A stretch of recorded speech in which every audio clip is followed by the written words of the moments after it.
बिस्मिल्लाहिर्रहमानिर्रहीम। अस्सलाम वालेकुम नाज़रीन, हमारी वीडियो का टॉपिक है वो 3 ऐसी करेंसियाँ पाकिस्तान में जो बेहद महंगी हो सकती हैं, जो ट्रेंड लाइन में हैं, जो पाकिस्तान की स्टेट बैंक ऑफ पाकिस्तान की रिपोर्ट्स बताती हैं, स्टेट बैंक ऑफ पाकिस्तान के स्टैट्स बताते हैं।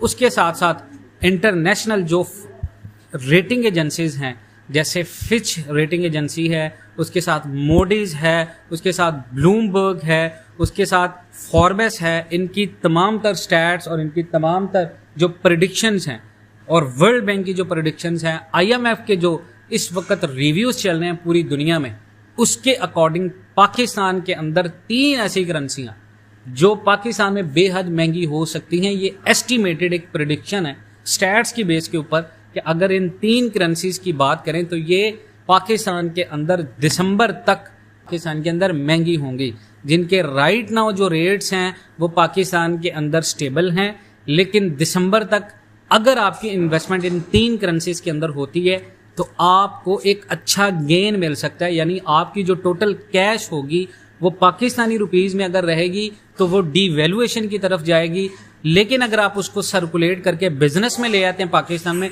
फिर डेफिनेटली एक अगर अच्छा बूस्ट मिलता है आपके बिजनेस को, आप अच्छी स्किल के साथ बिजनेस को चला लेते हैं तो आपका पैसा इन्फ्लेशन से बच जाएगा। लेकिन अगर आप इन्फ्लेशन अपने पैसे को बैंक में रखते हैं, अकाउंट्स में रखते हैं, अपने पास PKR में सेव रखते हैं, जो पॉलिसीज़ का वेट करते हैं कि मे बी नई हुकूमत आई है, अच्छे फैसले कर रही है, डॉलर को स्टेबल रखा हुआ है, एक्सपोर्ट्स बढ़ा रही है, इंपोर्ट्स को गिराया हुआ है और नई इन्वेस्टमेंट्स आ रही हैं, मफामती यादाश्त के ऊपर दस्तखत हो रहे हैं, सऊदी इन्वेस्टमेंट कर रहा है, UAE के साथ इन्वेस्टमेंट्स चल रही हैं, जनूबी कोरिया डॉलर्स दे रहा है हमें, जापान डॉलर्स दे रहा है, तो उसकी बेस के ऊपर अगर आपने अपने पैसे अकाउंट में रखे हुए हैं, आप सोच रहे हैं कि आपका पैसा जो है वो सेव रहेगा, तो you are at wrong side. तो हम आपको बताते हैं 3 ऐसी करेंसियाँ जो पाकिस्तान के अंदर महंगी हो सकती हैं। अगर पाकिस्तान के अंदर इस वक्त बात करें तो पाकिस्तान के अंदर डॉलर की जो कीमत है उसमें बहुत ज़्यादा कमी आई है। उसकी रीज़न ये है कि पाकिस्तान के अंदर ज़र मुबादला के ज़खायर में 1,50,00,000 डॉलर्स का इजाफा हुआ। सबसे पहले तो ये बात सुन लें। उसके बाद अगर आप पाकिस्तान के अंदर बात करें तो पेट्रोल की कमी हुई है। उसके बाद इंटर बैंक में डॉलर की कीमत में एक बार फिर इजाफा हुआ है। बहुत सारे लोग बात कर रहे हैं कि क्या ये इजाफा जारी रहेगा, बिल्कुल ऐसा नहीं है। एक दफ़ा इंटर बैंक में अगर डॉलर की कीमत की बात करें कल, तो डॉलर का लेन देन 278.40 रुपये पर बंद हुआ कल, और स्टेट बैंक के मुताबिक इंटर बैंक में डॉलर का लेन देन 278.40 था और इंटर बैंक में डॉलर 278.26 पर बंद हुआ। अब उसके बाद पाकिस्तान में गोल्ड की बात करें तो गोल्ड महंगा हुआ और नई कीमत गोल्ड की जो 24 कैरेट की लास्ट अपडेट है 2,42,000 है। और एंटरटेनमेंट्स की बात करें तो IMF ने पाकिस्तान के अंदर गुर्बत के खात्मे की बात की है और समाजी तहफ़्फ़ुज़ के प्रोग्राम्स को मज़ीद बड़ा करने का मुतालबा किया पाकिस्तान में। और हुकूमत ने अगर स्टॉक एक्सचेंज की बात करें तो हमारा स्टॉक एक्सचेंज 100 इंडेक्स 74,930 पॉइंट्स की रिकॉर्ड सतह पर बंद हुआ। और FBR की बात करें तो FBR का आइंदा बजट में नॉन फाइलर्स पर टैक्स बढ़ाने का मुतालबा। अब आप आ जाएँ पाकिस्तान की करेंसीज़ के ऊपर कि पाकिस्तान के अंदर कौन सी करेंसीज़ ऊपर जा सकती हैं।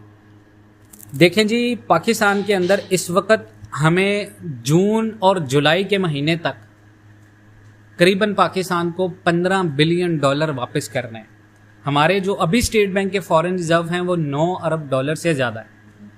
और उसके बाद सऊदी अरब ने पाकिस्तान के अंदर $15 बिलियन इन्वेस्टमेंट का कहा, जो कि अभी आई नहीं है, सिर्फ ऐलान हुए। और हुकूमत जा रही है IMF के पास $6 अरब के लेन देन के लिए, बड़े प्रोग्राम के लिए। अब आप आए पाकिस्तान के अंदर करेंसीज की तरफ। 9 + 6 $15 अरब अगर फॉरेन रिजर्व हमारे खाते में आते हैं, उसके बाद $15 अरब अगर हम IMF को वापस करते हैं, फिर उसके बाद $5 अरब पाकिस्तान के पास सऊदीया से आ जाते हैं। मुझे ये बताएं कि पाकिस्तान को यहाँ पर फ़ायदा हुआ है या नुकसान। यहाँ पर एक आम इंसान सोच सकता है कि अगर आपने किसी को 1500 रुपये वापस करने, आपके पास पड़े हैं 900 रुपये, 600 रुपये आपने किसी से उधार लिए, 1500 रुपये आपने उसको वापस कर दिए, फिर एक बंदा आपके पास आ गया 500 रुपये लेके, वो 500 रुपये से आप कैसे कह सकते हैं कि आप अपने मामला चला सकते हैं। यहाँ तक कि आपको हर एक हफ्ते के लिए आपको 120 रुपये चाहिए।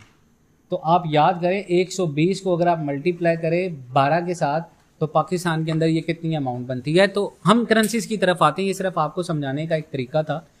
करेंसीज जो पाकिस्तान में ऊपर जाने वाली हैं दिसंबर तक, जो हमारे स्टैट्स हैं, जो स्टेट बैंक के स्टैट्स बताते हैं, जो पाकिस्तान की इकोनॉमी के स्टैट्स बताते हैं, वो ये हैं कि पाकिस्तान के अंदर जो करेंसीज ऊपर जा सकती हैं उनमें एक तो डॉलर है, डॉलर में आप इन्वेस्टमेंट नहीं रखें।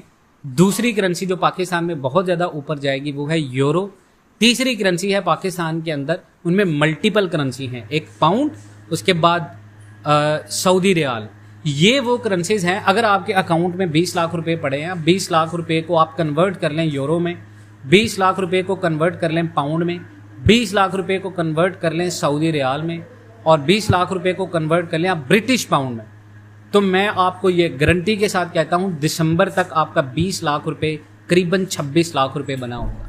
लेकिन अगर यही पीकेआर अकाउंट में 20 लाख रुपए पड़े हुए हैं तो ये इन्फ्लेशन को बीट नहीं कर सकता। 26 लाख रुपए को आप, अगर पाकिस्तान के अंदर इन्फ्लेशन मैक्सिमम दिसंबर तक अगर 27% भी रहता है तो 27% के इन्फ्लेशन बीट को काउंट करते हुए भी आप देखें तो आपका जो 20 लाख रुपए होगा वो अगर इन 3 करेंसीज में, जिनमें मल्टीपल करेंसीज में तीसरे नंबर पे सऊदी रियाल और मैंने आपको ब्रिटिश पाउंड बताया, तो ये जो 3 करेंसीज हैं अगर आपके इन्वेस्टमेंट्स एक्सेप्ट डॉलर के इन करेंसीज में रहती है तो याद रखिएगा आपका पैसा सेव रहेगा। मैं आपको करेंसीज में इन्वेस्टमेंट का नहीं कह रहा, सिर्फ आपको एक चीज़ बता रहा हूँ जो आपको बचा सकती है।